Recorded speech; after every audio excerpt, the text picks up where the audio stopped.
Le tramway passe sur le pont existant et donc il a fallu élargir le pont pour laisser la place aux piétons en particulier. Donc on a choisi la solution de suspendre au pont existant, d'accoler au pont existant un nouveau pont, une grande passerelle qui est extrêmement fine puisqu'elle est portée par des appuis sur chaque pile qui sont tous les 40 mètres. Et comme vous le voyez ici, on a une poutre caisson hyperstatique qui est donc extrêmement performante avec un rapport entre l'épaisseur de la poutre ou la hauteur de la poutre et la longueur entre deux appuis de 1/80. Alors que normalement, la proportion d'une poutre en acier, c'est 1/20. Donc vous voyez, c'est vraiment un ouvrage d'art tiré au maximum des capacités du matériau, grâce d'ailleurs aux ingénieurs qui ont travaillé avec moi sur ce sujet, les ingénieurs d'Arcadis.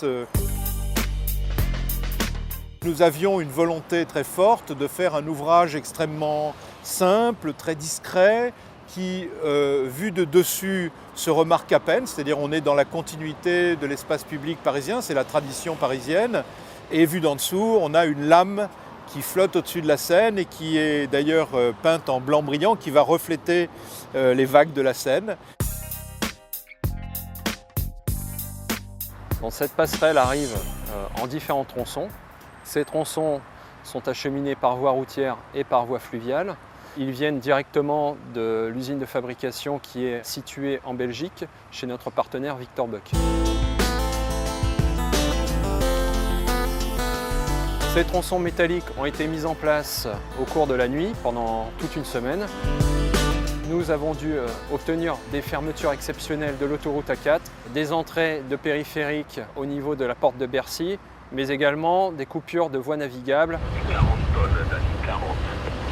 On va doucement descendre. Alors le levage des structures métalliques depuis la Seine a relevé d'un caractère exceptionnel, du fait de l'utilisation de 3 grues de forte capacité, de 300 tonnes. Le principe de levage étant de lever la structure métallique et de translater cette structure métallique de grue à grue pour l'amener jusqu'à ses appuis définitifs. On a bénéficié des conseils de nos amis Dietmar Feichtinger qui a fait la passerelle Simone de Beauvoir à côté, avec Bernard Vaudeville qui était là aussi, et Marc Mimram qui a fait la passerelle Solferino. Donc ça a été un moment de conception très amical avec ces architectes et ingénieurs qui ont déjà fait des passerelles sur Paris et ça nous a beaucoup aidés. Alors le chantier est quasiment terminé. L'ensemble sera praticable à partir du 5 janvier 2012.